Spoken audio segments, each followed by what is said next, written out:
Evening, folks. It is the Morse Summer 2020 Adventures Day 11, and it is July the 6th, 2020. Today was an easy day. We are currently at the Delhi RV Park, and that's exactly what it is, an RV park. All right. It is excellent for a place to stop, rest, and go on. All right. I'll post some pictures of the RV park. Many of the tenants here, I do believe, because I hear them coming in, are workers in the local area, whether they be oil workers or, power lines and whatever. I don't know. Some sort of construction. There are a lot of, I would say, permanent, or it looks to be permanent trailers here, RVs. We are in the only pull through, and it's right up front, right next to the little office building. But the office is closed, but the building, and we're right next to the road, so we're hitting a lot of traffic. But like I said, it's okay for a overnight stop. If you have to stop and get some rest, this would be ideal. No bathhouse, no showers or laundry, anything of that nature. Okay, it is an RV park. Full hookups, yes, and adequate. All right, but everything is gravel. Having said that, it's level gravel. If you know, understand.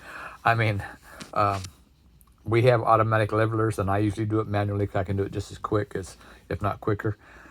I put the level down, and the RV was level, front and back, left and right. All I did was put the jacks down to make it stable, and let it go. Okay. Of course, I mean, when you open the slide, you need the jacks down because it will tilt if you don't. So anyway, but like I say, it's nothing fancy by any means, but it's a good place to overnight stop. I read one of the reviews, talked highly about the donut shop next door. My wife and I walked down there this afternoon, and due to COVID and everything else, they're only open Wednesdays, Thursdays, and Fridays from 5 a.m. to 11 a.m. And it was 2 o'clock when we got here. So either way, we were out of luck. All right. But overall,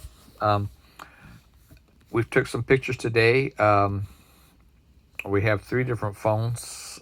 One we try to designate for the RV, so it can do, maps and gas station searches and all that sort of stuff, and not take away from our phones.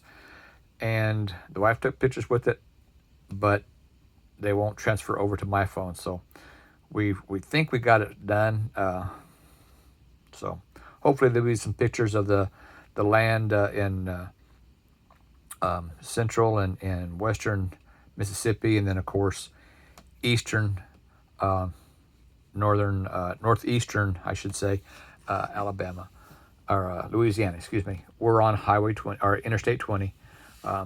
We came up 48 and 49 or 49 from Wiggins to Jackson, and then picked up 20 east or west. Wow, I'm all messed up. Okay. One of those days of do nothing after I got here. Anyway, yeah, 20 west from Jackson, just inside the state line in Delhi, at the Delhi RV Park. All of that being said, the weather was nice. It was hot and humid when we got here. Some clouds rolled in, cooled things down. Didn't rain, but cooled things down, and then they rolled back out, and the heat went back up. But it was 85 degrees, and it felt like 96. All right, so about a 55% humidity, which back home, that's like a dry day for us. When we have humidities into the 90s and 80s. But anyway, the reason we picked this place, and in retrospect, I probably shouldn't have. All right. If they have that 300 rule, 6 hours or 300 miles, whichever comes first. And I'm trying to learn that, because I'm one of those that when I was in the vehicle, the regular car or truck, I'd get in there and I'd go to point B, and if it was 10 hours, 12 hours, no big deal. But with an RV, yeah, it's a little bit different. And so I picked here because it's halfway from Wiggins and our next stop.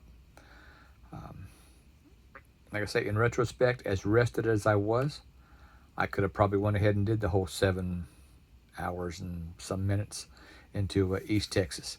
But I didn't, and it was already paid for, So we're here. And tomorrow we've only got a little over a 3-hour drive, and we're at our next stop in Eastern Texas at a place that we've stopped at before and are looking forward to going back to. All right. Overall, the trip's really been good. We've had no mechanical issues. A big shout out to Steve Little back home. He's done an excellent job on getting the charging system on this unit fixed. So thanks much, Steve.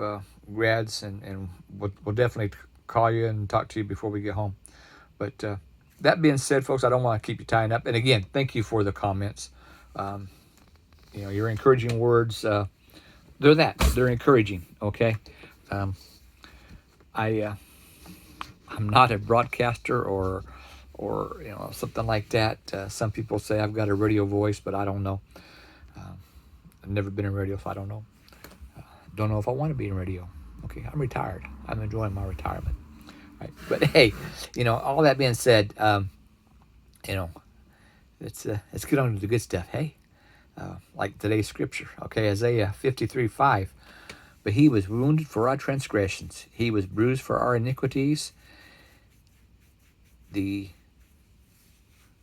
chastisement for our health or our peace is upon him, and by his stripes we are healed.